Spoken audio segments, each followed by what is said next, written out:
Have you ever pondered over the labyrinth of challenges that migrants in Europe grapple with on a daily basis? Today, we delve into the recent changes in the European Union's migration policies that aim to alleviate some of these issues.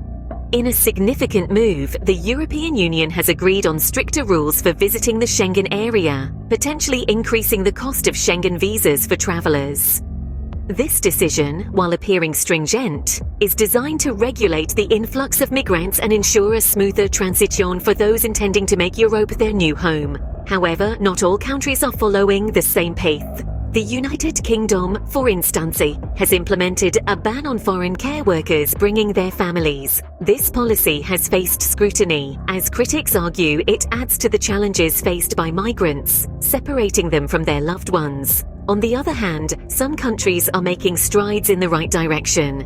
Italy, despite its current political turmoil, is grappling with the need to pass a budget to access EU relief funds.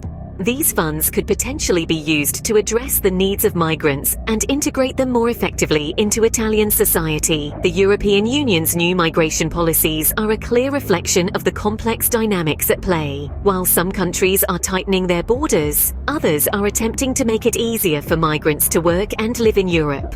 The overarching goal remains the same: to ensure that migrants are treated with dignity and respect and are given the opportunities they need to thrive. In conclusion, the labyrinth of challenges faced by migrants in Europe is intricate and vast. However, the recent changes in the European Union's migration policies are a promising step towards a more inclusive and welcoming Europe. The journey is long and arduous, but with every policy change, we move one step closer to a future where everyone, regardless of where they come from, has a chance to succeed. Thank you for joining us today. Stay tuned for more updates on global issues that impact us all.